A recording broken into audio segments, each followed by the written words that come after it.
In 2025, something extraordinary is happening. Millions of men are making a choice that society never saw coming, and they're happier than ever. Not bitter, not angry, just free. And the world is finally starting to understand why. Carl Jung, one of history's greatest psychologists, predicted this moment nearly a century ago. He understood something profound about the masculine psyche that we're only now beginning to grasp. Today, we're diving deep into why men are choosing solitude and discovering a completeness that relationships never gave them. I'm going to share insights that might make you uncomfortable. They'll challenge everything you've been told about happiness, success, and what men actually need. Whether you're a man questioning your path or someone trying to understand this shift, stay with me.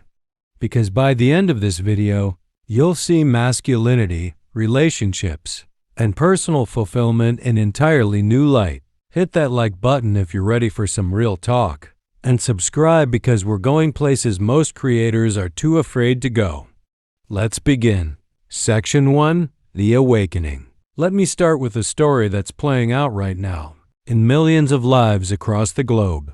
Meet David. He's 34, has a good career, stays in shape, and by all traditional measures, he should be desperately searching for the one. But he's not. He's on a mountain trail every Saturday. He's learning Italian. He's deeper into his purpose than he's ever been.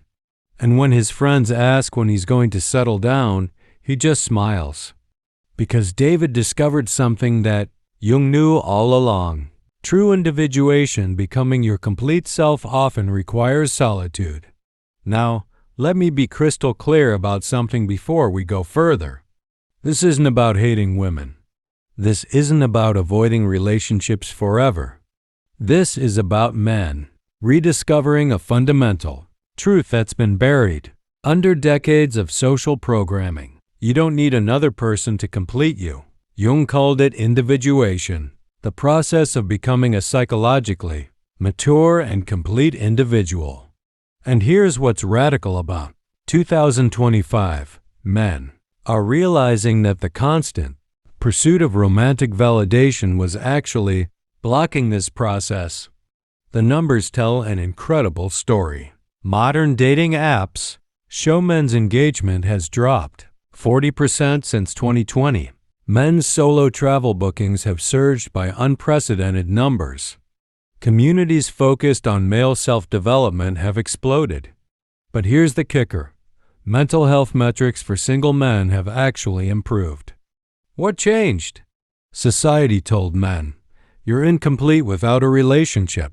Your worth is measured by your ability to attract and keep a partner. A man alone is a failure. But men looked around and saw divorce rates near 50%. Relationships filled with resentment, not partnership. Their married friends exhausted, living for everyone but themselves. The goalposts of attraction constantly moving. And they asked themselves Jung's most important question. Who am I really? When I strip away everything society expects of me? The answer was revelatory. They found that the hunger they thought was for romantic love was actually for self-acceptance. The validation they sought from others could only truly come from within. The completion they chased in another person was actually waiting inside themselves. The meeting of two personalities is like the contact of two chemical substances. If there is any reaction, both are transformed. But he also knew you must first be a complete substance on your own. And that's exactly what's happening in 2025. Section 2, Jung's Prophecy. To understand why this moment was inevitable, we need to go back to Jung's core teachings about the masculine psyche. Carl Jung wasn't just a psychologist, he was an explorer of the human soul. And what he discovered about men shocked the early 20th century world.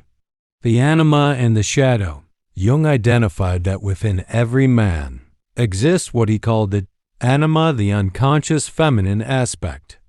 Most men, Jung observed, project this anima onto women, constantly seeking external feminine energy to balance themselves.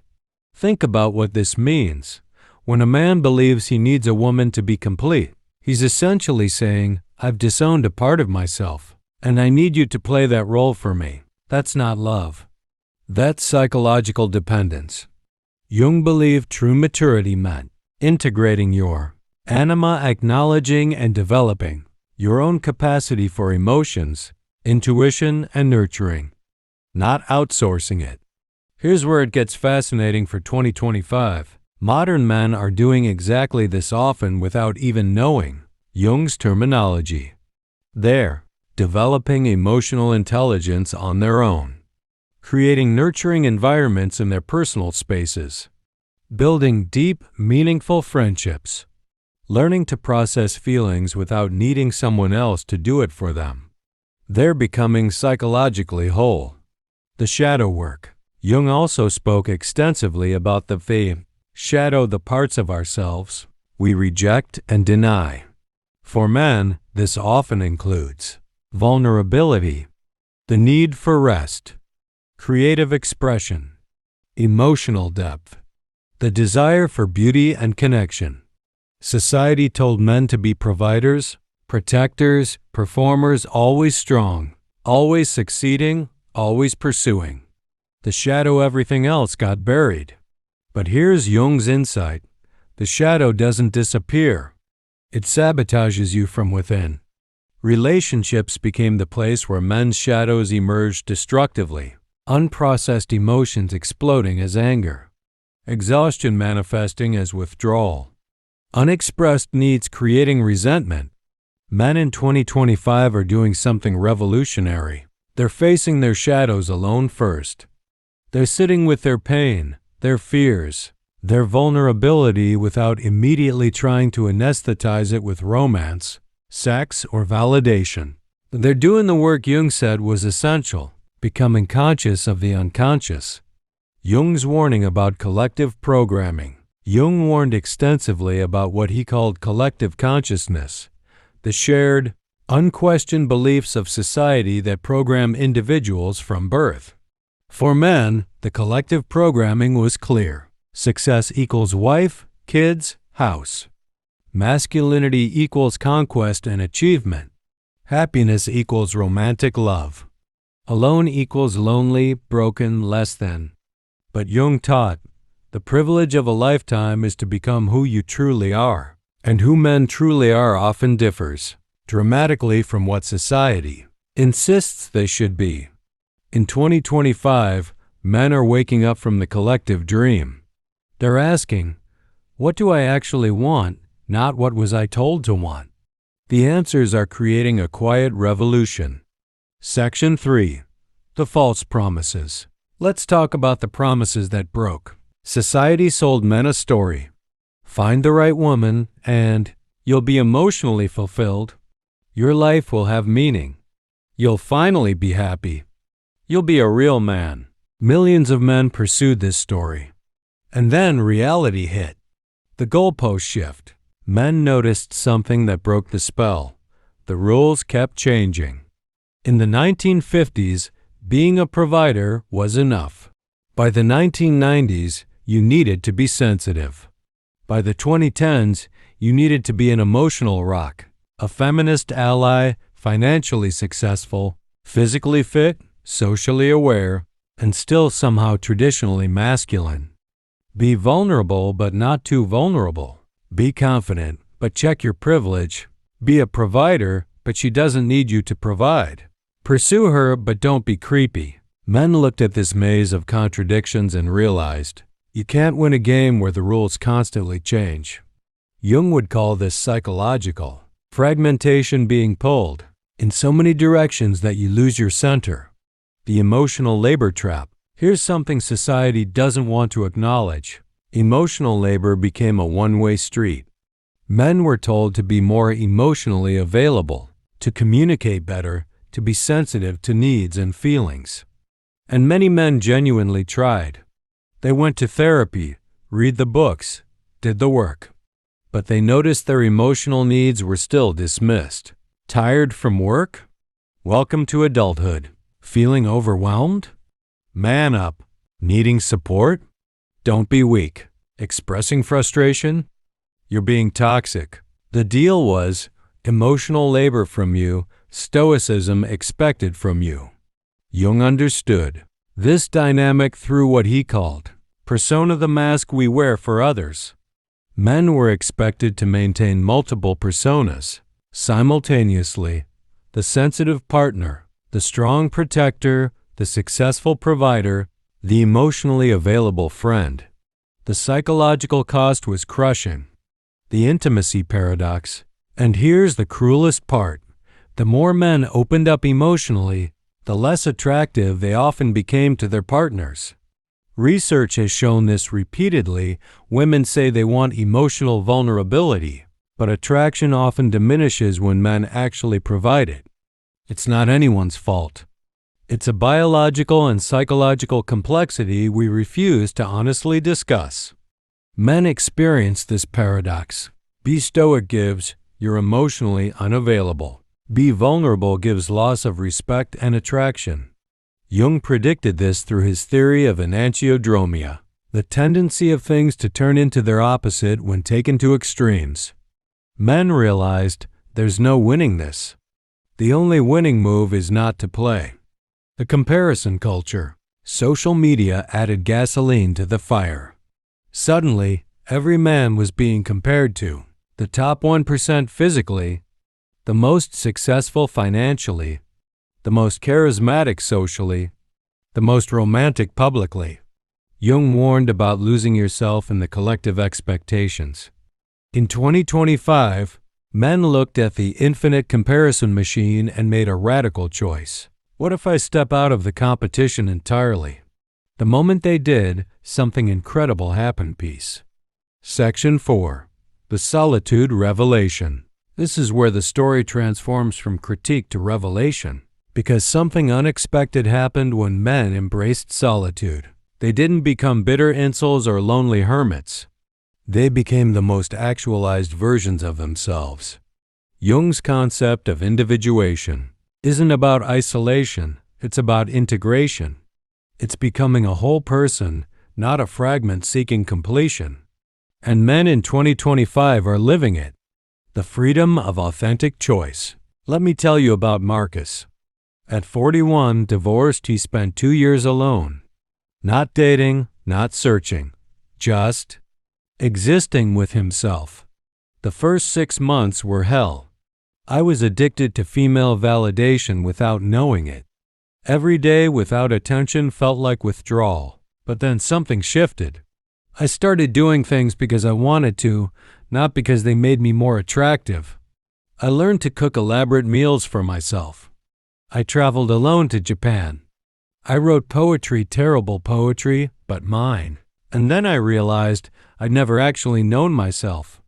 Everything I'd done for 41 years was performing for others' approval. This is what Jung meant by removing the persona and meeting the true self. Marcus isn't unique.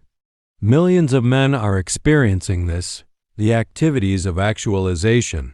Men alone are creating art, music, writing, building, exploring, travel, nature, new experiences, learning, skills, languages, philosophies, contributing, mentoring, volunteering, teaching, mastering, fitness, crafts, disciplines. Notice what's absent from this list: proving themselves to potential partners. They're acting from intrinsic motivation, Jung's marker of psychological health. The brotherhood renaissance. Contrary to stereotypes, men aren't becoming isolated. They're building authentic male friendships in unprecedented ways. Jung emphasized the importance of archetypal bonding connections based on shared values and mutual growth, not superficial socializing. Men are forming hiking groups, book clubs, skill-sharing communities, accountability partnerships, creative collaboratives. These relationships offer something romantic partnerships often didn't: acceptance without performance. Your friends don't care if you're having a bad day. They don't lose attraction if you're struggling. They don't measure your worth by your productivity. It's unconditional presence, something men rarely experience in romantic contexts. The economic freedom. Let's talk about something practical: money. Jung might not have focused on economics, but he understood that external pressures create internal fragmentation. A man living alone, focused on himself. No pressure to upgrade lifestyle to impress. Control over every financial decision. Ability to take calculated risks. Freedom to prioritize experiences over status. Men are discovering they can retire earlier, start businesses, pursue passions, and build genuine wealth not for display, but for autonomy. The average single-focused man saves 40% more than his relationship-seeking counterpart. That's not because relationships are expensive. It's because the performance of relationship readiness is expensive. The spiritual awakening. Perhaps most profound is the spiritual dimension. Jung was deeply spiritual, believing that psychological development and spiritual growth were inseparable. He spoke of the self with a capital S, the transcendent organizing principle within each person. Men in solitude are accessing this deeper self. They're meditating not to attract partners with their mindfulness, but to know their own minds. They're in nature not to post impressive photos, but to feel connected to something larger. They're reading philosophy not to seem intelligent, but to understand existence. One man told me, "For the first time in my life, I feel like I'm having a conversation with God or the universe, or whatever you want to call it. And I realize I couldn't hear that voice before because I was too busy listening to what everyone else wanted from me." This is Jung's individuation at its peak. Section 5. Society's Panic. Now here's where it gets interesting and uncomfortable for many. Society is panicking about men choosing solitude. And the response reveals everything. The shaming campaigns. When men started stepping back, the reactions were immediate. They're just afraid of commitment. They can't handle a real woman. They're immature man-children. They've given up on life. Notice the pattern. Every reason assumes something is wrong with the men. Jung would recognize this as projection, society projecting its own fears onto men rather than examining why men are making this choice. The truth society doesn't want to face: what if nothing is wrong with them? What if they're actually onto something? The economic concern. Here's the part that really scares institutions. Single men don't consume the same way. Think about what traditional masculinity demanded men purchase: bigger houses, fancier cars, expensive dates, wedding rings, family vacations. The marriage and family pipeline was an economic engine. Men stepping out of it has real financial implications for real estate industry, diamond industry, wedding industry, family entertainment sector, suburban development. No wonder there's panic. Jung would see this as the collective, protecting its own interests by pressuring individuals to conform. The demographic anxiety. Governments are genuinely worried about declining birth rates. Japan, South Korea, much of Europe, they're facing demographic collapse. And men choosing solitude accelerates this trend. But here's the uncomfortable question nobody wants to ask. Whose responsibility is it to have children for society's benefit? Jung believed strongly in individual sovereignty, the right of each person to choose their own path, even if it disrupts collective patterns. Men are saying, "I didn't agree to structure my entire life around demographic targets." The control narrative. Perhaps most revealing is how the narrative frames male choice. When women choose to be single, empowered, independent, brave. When men choose to be single, broken, afraid, failing. Jung would recognize this as the shadow of the PMBVFAWS, collective society, refusing to grant men the same autonomy it celebrates in women. The message is clear. Men's choices are only valid if they serve collective interests. But Jung taught, true psychological health requires breaking from collective programming. And that's exactly what's happening. Section 6. The Path Forward. So where does this lead? Is solitude the final answer? Not necessarily, and this is crucial to understand. Solitude as foundation, not destination. Jung never advocated for permanent isolation. What he advocated for was wholeness first. The question isn't relationship or solitude forever. The question is, can you be complete alone? Because if you can't, you'll never be truly complete with someone else. The men thriving in 2025 aren't rejecting relationships permanently. They're rejecting incompleteness, seeking completion through another. They're saying, I'll consider partnership when I meet someone who adds to my wholeness, not someone I need to fill my emptiness. That's a radically different foundation. The new masculine archetype. Jung spoke of archetypes' universal patterns of being human. The masculine archetype society pushed were the warrior, provider, protector; the king, leader, authority; the lover, romantic pursuer. But Jung identified other crucial masculine archetypes: the sage, seeker of truth; the magician, master of transformation; the wildman, connected to authentic nature. Men in 2025 are embodying these neglected archetypes. They're seeking truth over approval, mastering themselves over impressing others, connecting to authentic nature over performing civilized expectations. This is the new masculine archetype, the integrated man. The relationship possibility. Here's what changes when men approach relationships from wholeness. They don't need, they choose. They don't perform, they present. They don't convince, they connect. And relationships born from this foundation look completely different. Two complete people sharing journey, not two halves seeking wholeness. Mutual growth, not mutual dependence. Freedom within togetherness. Authenticity over performance. Jung's ideal, the Konungsschio, the sacred union of two individuated beings. This is rare. This is precious. And it's only possible when individuals are whole first. The message to women. If you're a woman watching this, here's the invitation. This isn't about men rejecting women. It's about men rejecting incompleteness. The men who've done this work, who've sat alone, faced their shadows, integrated their psyche, they're extraordinary partners when they choose partnership. But they won't accept relationships built on performance, expectation, and mutual incompleteness. The invitation is to meet them there as whole humans, not as roles fulfilling each other's deficits. The message to men. And to men, don't use Jung's wisdom as an excuse to avoid growth.